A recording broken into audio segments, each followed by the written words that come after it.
जय जय श्री राधे। राधे राधे राधे। ओम शांति शांति शांति। एक शब्द है धैर्य, सहनशीलता।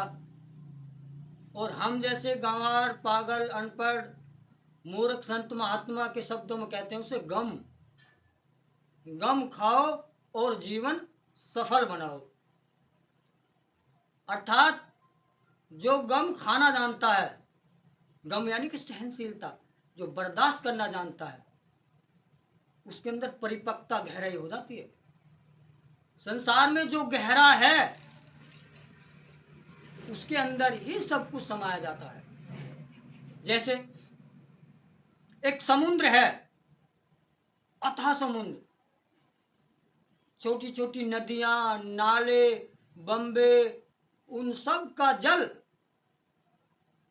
उसके अंदर पहुंच जाता है, लेकिन फिर भी उसमें कोई प्रभाव नहीं पड़ता, अपनी जगह फिर भी वो स्थिर है। और हम जैसे पागल, जैसे छोटे तालाब हुए, नदी नाले छोटे हुए, बरसात का किसी का जल आया तो उभर जाते हैं, वो बाहर निकल जाता, यानी कि विचलित हो जाते हैं। इसका तात्पर्य, इसका अर्थ ये है कि जो गम खाता है, जिसके अंदर सहनशीलता है, उसका ही जीवन सफलता की तरफ जाता है। उसके अंदर ही आत्मशक्ति बल प्रबल होता है, ताकतवर हो जाता है। और हम जैसे जो विचलित हैं, थोड़ा सा दुख हुआ तो विचलित, थोड़ी खुशी आई तो प्रफुल्लित, यानी कि स्थिरता किससे आती है? गम खाने से, सहनशीलता से, बर्दाश्त से। लेकिन हर चीज की एक मर्यादा है, हर चीज की। अगर जीव प्राणी किसी के साथ अत्याचार करने लगे, कोई ज्यादा सताने लगे, ज्यादा टोंट कसने लगे, तो वहां तक सहनशीलता होनी चाहिए जहां तक मर्यादा है। मर्यादा के पार तो अति हो जाती है, और अति का कारण होता है विनाश, पतन, दुख, पीड़ा। मर्यादा में अगर भोजन हम ग्रहण करते हैं तो हमें 4 रोटी की खुराक है तो हम 4 रोटी खाएंगे। 4 रोटी के बाद में अगर हम मर्यादा पार करेंगे, आधा टुकड़ा या आधी रोटी सीजन लेंगे तो पेट खराब हो जाएगा, पाचन क्रिया बिगड़ जाएगी, स्वास्थ्य बिगड़ जाएगा और हमारा शरीर स्थिर हो जाएगा, दुखों का कारण बन जाएगा। इसलिए हर चीज की मर्यादा होती है, सहनशीलता में भी, परिपक्वता में भी, और गम खाओ और जीवन सफल बनाओ, इसमें भी मर्यादा है। मर्यादा कम है तो इस भ्रम के अंदर, इस सृष्टि के अंदर, संसार के अंदर, हर जीव प्राणी के अंदर अति जरूरी है। जैसे हम कभी छोटे छोटे थे, संन्यास जीवन धारण हमने नहीं किया था जब तक, तो हमारे बापू, हम सीधी भाषा में कहते हैं अपने पिताजी को, जैसे आज पापा डैडी कह रहे हैं, ये आज का फैशन है, लेकिन हम बापू कहते थे या पिताजी कहते थे। तो छोटे छोटे थे तो शाम को जब बैठ जाता था पूरा परिवार इकट्ठा हुआ, तो उस वक्त हमारे बुजुर्ग हमें अच्छी अच्छी कहानी बताया करते थे, जिनसे हमें सीख मिलती थी, प्रेरणा मिलती थी, जीवन में अग्रगण्य होने के लिए हमें ताकत मिलती थी। उसमें से एक घटना मेरे याद आई आज, इस परिपक्वता, सहनशीलता और मर्यादा के लिए, कि एक गांव में एक नौजवान लड़का और उसके एक माता और एक पिता, 3 जीव प्राणी अपने परिवार में कार्यरत थे। धीरे धीरे समय बदला और लड़का जो है शादी योग्य हुआ, माता पिता ने लड़के की शादी कर दी। जब लड़के की शादी कर दी तो आपने देखा होगा, व्यवहारिक जीवन है हमारा आपका, कि शादी के बाद में घरवाली को मैके यानी कि अपने माता पिता के यहाँ मिलाने के लिए जाया जाता है। कुछ मिलाकर ले आते हैं, कुछ छोड़ के आ जाते हैं। तो पहले पैदल के रास्ते थे,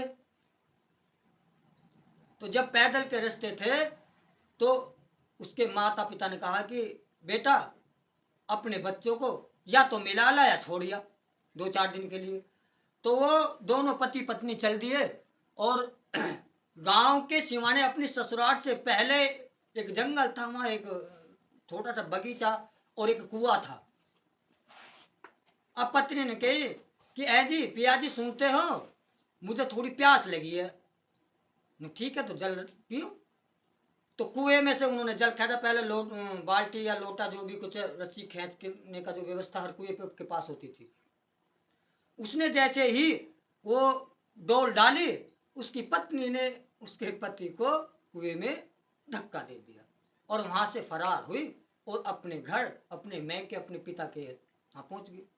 घर वाले ने पूछा कि बेटी मेहमान कहाँ है? नुक जी वे गांव के बाड़ों मुझे छोड़ के चले गए, थोड़ा काम था उन्हें। कुछ समय बाद में आपस के खेत पड़ोसी जो वहां पर आए, उन्हें प्यास लगी, उन्होंने जो देखा कि अरे लोटा डोल तो उसमें पड़ी हुई है। तो जैसे उन्होंने खींचा तो लोटा डोल उसने पकड़ ली। उसने आवाज लगाई कि आप जो भी कोई हो मुझे ऊपर खींच ले। उन्होंने पहले ऊपर खींचो, जब मैं तुम्हें बताऊंगा सारी घटना। तो उन्होंने ऊपर खींच लिया, उसके मुंह में से पानी निकाला, दब दबाया, वो उसे आराम मिला और वार्तालाप होने लगी। तो उसने कहा कि आप इसमें कैसे गिरे? उसने उन्हें बताया कि मैं जैसे आगे को झुका तो मेरा पैर फिसल गया और मैं कुएं में गिर गया। कि आप कहाँ जाओगे? कि आपके इसी पड़ोस के गांव में मेरी ससुराल है, मैं वहां जा रहा हूँ। ठीक है। तो अब कुछ समय के पश्चात मेहमान पहुंच जाते हैं। अब घर वालों ने कहा कि हमारी बिटिया ने तो ये कहा था कि मेहमान हमें छोड़ के चला गया, कोई काम है। कानाफूसी हुई। उधर उसकी पत्नी को पता लगा कि मेहमान आया, तो देख के वो उसका दिमाग घूम गया। उसने सोचा अब ये मुझे जिंदा नहीं छोड़ेंगे। डर गई, क्योंकि पाप के अंदर डर होता है, सत्य के अंदर डर नहीं होता, पाप के अंदर डर होता है। खैर एक दिन रुके वो। एक दिन रुकने के बाद में उस लड़के ने कहा कि आप जो है मेरी पत्नी को तैयार करें, मैं इसे लेकर अपने घर जा रहा हूं। पत्नी तैयार करी, सहमी सी डरी सी पीछे पीछे उसके चलते रहे। वो अपने घर आ गए, लेकिन उस इंसान ने एक लफ्ज नहीं कहा। जब नहीं कहा तो घर आ गए, रहने सहने लगे। अब उस लड़के के दिमाग में यह आया कि ऐसा क्या कारण था, क्या वजह थी कि मेरी पत्नी ने मुझे मारने का प्रयास किया। उसने पुनः अपनी पत्नी को लिया और अपने ससुराल गया और उसने एक योजना बनाई कि मैं देखता हूं 4-5 दिन रहूंगा कि इसकी सत्य घटना मेरे सामने आ जाएगी। वो रहा कई दिन तक। तो एक दिन रात को क्या देखता है, हल्की हल्की हल्की हल्की हवा चल रही है, हल्की हल्की बूंदें पड़ रही हैं। तो उसकी पत्नी रात के 12 बजे के बाद उठी, कुछ सामान खाने पीने का लिया और गांव से बाहर चल दी। उसका पति भी उसके पीछे पीछे चल दिया। जाके क्या देखते, पीछे नदी नाला बम्बा पड़ता था, उसने पार करा और पल्ली साइड में जाकर देखते हैं तो एक झोपड़ी पड़ी थी, वहां एक नौजवान व्यक्ति वास करता था। वहां जाए, उनका मिलन हुआ। मिलन होने के बाद में उसने कहा ओहो, तो ये है सत्य बात। लेकिन उसने गम खाया, क्रोध को दाब दिया और जब देखा कि उसकी पत्नी वहां से वापसी हुई तो उसने उसको समझाया, उस लड़के को जिससे उसके संबंध थे, कि ये मेरी पत्नी है, आज के बाद आप इसके साथ संबंध ना रखें क्योंकि अब इसकी शादी हो चुकी है। उसके समझाने के बावजूद उस लड़के की ये बात भी समझ में आ जाती है। उससे पहले वो लड़का घर पर जाकर सो जाता था। अगले दिन पुनः वो अपनी पत्नी को अपने घर आ गए। धीरे धीरे समय बीतता गया। उसके 3 लड़के हुए, तीनों लड़के की शादी कर दी। शादी होने के बाद में तो भाई बुजुर्ग आदमी तो एक साइड होते हैं, तो वो घेर मर बुढ़ा रहता था, बुढ़िया घर रहती थी। जब भी सुबह शाम वो भजन करता था, वही उसका भोजन का समय था। उसके बड़े लड़के की घरवाली का नाम शांति था। तो उधर तो वो भजन करने के बाद में कहता कि शांति तेरे बड़े मजे हैं, शांति तेरे बड़े मजे हैं। उधर शांति जो उसके लड़के की घरवाली थी, भोजन प्रसाद लेकर आती थी और वो उस शब्दों को सुनती थी। भोजन रखा, उसे 1 दिन 2 दिन 10 दिन सुना तो उसने सोचा कि बुढ़े की नीयत खराब हो गई है, कि शांति तेरे बड़े मजे हैं। शब्द भावार्थ कुछ और होता है और शब्दार्थ कुछ और होता है, दोनों बहुत अंतर है। अब ये बात उसने अपने पति से कही, यानी के बुढ़े के लड़के से, उसने अपनी माँ से कही, अर्थात पूरे ही परिवार में ये घटनाक्रम घूम गया। अब किसी की हिम्मत नहीं है। बुढ़िया कहने लगी मैं बुद्धू मेरे बाप के चौदे से, उसकी बुढ़ापे में नीयत खराब होगी। अब वो बुढ़िया पहुंच जाती है, उसने कहा कि बुढ़े तेरी आदत खराब हो रही है, तू आदमी को आदमी नहीं कह रहा, बुढ़ापे में जो तेरे कामदेव जाग रहा, वासना जाग रही है। अरे नुक बुढ़िया कुछ बता तो सही, क्या होगा? नुक ऐसे ऐसे बात है। नुक अच्छा, नुक हाँ, नुक तो भाई जब बताऊंगा पहले पूरे परिवार की इकट्ठा कर ले। उसने अपने 3 लड़के, बुढ़िया खुद, 3 बहुए, सबको इकट्ठा करने के बाद में घेर में आए। घेर में आने के बाद में बुढ़े से कहा कि बताओ क्या बात है। तो उसने उसी लड़के से कहा कि बेटा सुन, और तेरी घरवाली का नाम है शांति, और शांति का अर्थ होता धैर्य, अपने अंदर स्थिर रहना, ताकतवर बनना। अब बुढ़िया से कहने लगा कि बुढ़िया अगर तेरी आज्ञा हो तो मैं कुछ बात कहना चाहता हूँ आज। हाँ हाँ कहिए कहिए। अब तो बुढ़ापे में जो है ढोक से तो करेगा ही, झूठ तो बोलेगा ही, अपनी गलतियों को छुपाएगा। उसने 1000 गाली पत्थर उस बुढ़े को सुनाई दी। नुक तेरी आज्ञा है? नुक हाँ। नुक तो सुनिए, और ये शर्त रखी अपने 3 लड़के से, जो मैं घटना बताने जा रहा हूं उसके बाद में अपनी माँ को या मुझे किसी को कुछ भी नहीं कहेंगे। ये उससे वचन ले लिए, तीनों बच्चे से वचन दे दिए, ठीक हो गया। अब उसने कहा कि बच्चों अब सुनो, मेरे माता पिता ने मेरी शादी करी तेरी माँ के साथ में। मैं तुम्हारी माँ को लेकर उसके घर गया, इसे प्यास लगने लगी। इसने कहा कि मुझे पानी पीना है। मैंने जो पानी के लिए कुएं में लोटा डोल डाली तो तेरी माता ने मुझे कुएं में धक्का दे दिया। अब बुढ़िया के 53 काम जाते हैं, कप कपाने लगते हैं, क्योंकि पाप है ना, पाप डर पैदा करता है।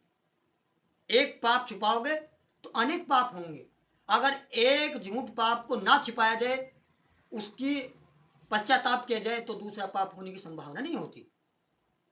उसने कहा कि बेटा कुछ व्यक्ति उधर घूम रहे तो उन्हें प्यास लगी, उन्होंने मुझे बाहर निकाला। बाहर निकालने के बाद में पुनः वहां गया, यानी कि तुम्हारे मामा के वहां जो है मैंने इसे वापसी लाया, घर ले आया, लेकिन मैंने इसे कुछ नहीं कहा। उसके बाद मेरे दिमाग में कीड़ा उड़ा कि इसका कारण क्या है। पुनः मैं इसे उसके घर ले गया। रात को 12 बजे मैं क्या देखता हूँ कि तेरी माता कुछ सामान कुछ भोजन लेकर, और आज तो ये नहीं कहते कि मुझे डर लगता, आज ही मुझ पर ये काम नहीं होता, लेकिन ये उस दिन को भूल गई जब आधी रात के बाद में, अंधारी रात बूंद पड़ रही है, हल्की हल्की हवा चल रही है, और ये अपने यार के साथ मिलने के लिए पहुंच गई। नदी पार करी, बम्बा पार करा, जब इसे बहने लगा। इसके पीछे पीछे मैं गया। मैंने जाने के बाद में घटना देखी, लेकिन मैंने इसे फिर भी कुछ नहीं कहा। वे वापसी आई, मैंने वो इसका यार समझाया, उसका दोस्त समझाया, पुनः वापसी आया। वापसी आने के बाद में उसे घर लाया, और घर लाने के बाद में उसके बाद में ये 3 जीव आप पैदा हुए। तो जब ये पैदा हुए, आप बड़े हो गए, आपकी शादी हुई, अब बच्चे हो गए, पूरा परिवार फलित है। मैंने इसे कुछ नहीं कहा। तो जब मैं सुबह शाम भजन करता हूं तो मैं परमात्मा से कहता हूं कि हे परम पिता परमात्मा, तेरी दी हुई जो शांति है इसमें बड़े मजे हैं, बड़े आनंद, धैर्य, सहनशीलता, गम, आनंद का जीवन है। अब परिवार के कान खड़े हो गए, लेकिन बुढ़े ने पहले 3 वचन लिए थे। तो बुढ़े ने बताया कि अगर मैं इसे मारता, छेदता, जान से मारता, तो आज ये पूरा परिवार फलित ना होता, ये वंशवेल ना चलती। इसलिए मैं कहता हूं कि शांति तेरे बड़े मजे हैं। अब ये देख लो कि मैं गलत हूं या तुम्हारी घरवाली गलत है। ये सत्य घटना है। अर्थात इसका महत्व ये है कि अगर हमारे अंदर सहनशीलता है, परिपक्वता है, गम खाने की ताकत है, तो जीवन आनंददायक होता है, अन्ना बिगड़ जाता है। लेकिन हर चीज की एक मर्यादा होती है। अगर सामने वाला ज्यादा दिक्कत करने लगे, ज्यादा हम पे प्रेशर दबाव देने लगे, हमें दुख पीड़ा देने, हमें रास्ते में रोकने लगे, तो फिर मर्यादा कहते, भगवान कृष्ण कहते हैं, फिर उस दुश्मन से भिड़ जाना चाहिए। धर्म के आधार पर, अधर्म के आधार पर नहीं, न्याय के आधार पर, अन्याय के आधार पर नहीं। इसलिए हर चीज में मर्यादा दी है, सहनशीलता में मर्यादा। तो आज की घटना से यह संदेश सभी के श्री चरणों में है कि गम, सहनशीलता, परिपक्वता हर जीव प्राणी के अंदर होनी चाहिए, तभी हमारा जीवन आनंददायक होगा और परमात्मा तक जो हमारा उद्देश्य है उसमें पहुंचने में सहायक बनेगा। जय जय श्री राधे राधे राधे राधे।